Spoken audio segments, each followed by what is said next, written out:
Welcome to కీటాక్స్. ఈ IPL లో అందరికంటే ఎక్కువ ప్రెజర్ ని ఫేస్ చేస్తున్నది ఎవరు? ఆడితేనే కెరీర్ ముందుకెళ్తుంది, లేదంటే గనక ఏం జరుగుతుందో చెప్పలేం అనే సిచ్యువేషన్ ని ఎదుర్కొంటున్న ప్లేయర్ ఎవరు? మామూలుగా అయితే ఏ ఎమర్జింగ్ ప్లేయరో లేదంటే గనక కెరీర్ అంతంత మాత్రంగా ఉన్న ఆటగాడో ఇలాంటి పరిస్థితిలో ఉన్నాడో అనుకుంటాం. రోహిత్ శర్మ అంటే నమ్మగలరా?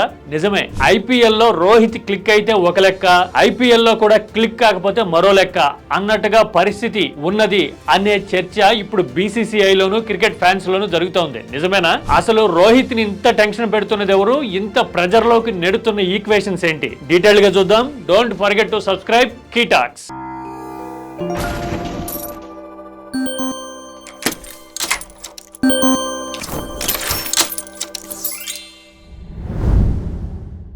రోహిత్ శర్మ మోస్ట్ బిందాస్ గా కనిపిస్తున్న ప్లేయర్. T20 వరల్డ్ కప్ గెలిచిన తర్వాత రోహిత్ బాడీ లాంగ్వేజే కాదు, ఆట తీరు కూడా మారిపోయింది. జట్టు కోసం ఉన్నాను, జట్టు కోసం ఆడుతాను, పరిస్థితికి తగ్గట్టుగా అటాక్ చేస్తాను అన్నట్టుగా కాన్ఫిడెంట్ గా కనబడుతున్నాడు.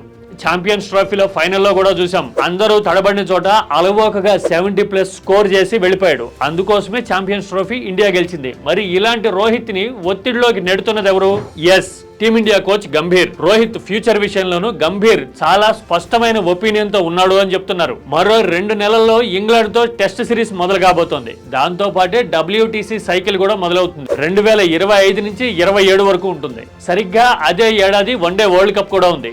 అందుకోసమే ఈ 2 ఏళ్లు ఇటు వన్డేల్లోనూ అటు టెస్ట్ లోనూ ఒక క్లారిటీతోనూ ఫ్యూచరిస్టిక్ అప్రోచ్ తోనూ వెళ్ళాలి అని గంభీర్ అనుకుంటున్నాడు అని చెప్తున్నారు. అటు బోర్డు గానీ, సెలెక్టర్లు అగార్కర్ లాంటి టీమ్ గానీ రోహిత్ కి అనుకూలంగా ఉంటే, గంభీర్ మాత్రం టెస్టుల్లో జైస్వాల్ ని కెప్టెన్ చేయాలని, వన్డేల్లో శుభమన్ గిల్ కెప్టెన్ గా ఉంటే బాగుంటుందని ఇప్పటికే స్పష్టంగా చెప్పాడు అంటున్నారు. అందుకోసమే ఇంగ్లాండ్ టూర్ లోనే ఈ ఇంప్లిమెంటేషన్ మొదలవ్వాలని, అవసరమైతే కొన్నాళ్లు రోహిత్ ప్లేయర్ గా కంటిన్యూ కావచ్చని, గౌరవప్రదమైన ఎగ్జిట్ ఉండేలా చూడడానికి తనకి అభ్యంతరం లేదని గంభీర్ చెప్తున్నట్టుగా ఇప్పుడు ఫీలర్స్ వస్తూ ఉన్నాయి. ఇప్పటికే రోహిత్ క్లియర్ గా చెప్పేశాడు, తనకి ఇప్పట్లో రిటైర్ అయ్యే ఉద్దేశం లేదని, టెస్టులు ఆడతానని, అలాగే వన్డేల్లో కూడా ఉంటానని, లేనిపోని ప్రచారాలు చేయొద్దు అని నవ్వుతూ చాలా సీరియస్ విషయాన్ని కన్వే చేసేశాడు. ఇలా కంటిన్యూ కావాలి అంటే ఎంత రిథమ్ లో ఉన్నాడు, ఎంత ఫిట్ గా ఉన్నాడు అనేది చాలా ఇంపార్టెంట్. మరి ఏ పారామీటర్ లో చూస్తారు? టెస్ట్ టీమ్ లో కంటిన్యూ కావడానికి ఐపీఎల్ ఆడడానికి సంబంధం ఉంటుందా అంటే 2 డిఫరెంట్ ఫార్మాట్లు కావచ్చు,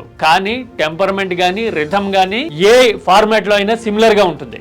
అందుకోసమే ఐపీఎల్ లో రోహిత్ ఎలా ఆడుతున్నాడు, ఎలా ఉన్నాడు అనేది టీమ్ ఈక్వేషన్స్ ని, భవిష్యత్ పరిణామాల్ని నిర్ణయించే అవకాశం చాలా వరకు ఉంది. ఫస్ట్ మ్యాచ్ అయితే ముంబైకి కలిసి రాలేదు, అలాగే రోహిత్ కూడా డక్అవుట్ అయ్యి ఉన్నాడు. మరి ముందు రిథమ్ లోకి వచ్చి మళ్ళీ రో ఈజ్ బ్యాక్ అనిపించేలాగా ఆడితే గనక ఇప్పట్లో అలాంటి క్వశ్చన్స్ లేకపోవచ్చు. మీరేమంటారు? రోహిత్ మరో 2 ఏళ్లు ఆడగలడా, లేదంటే గంభీర్ వ్యూహాలే సక్సెస్ అయి రోహిత్ ని అడ్డుకుంటాడా?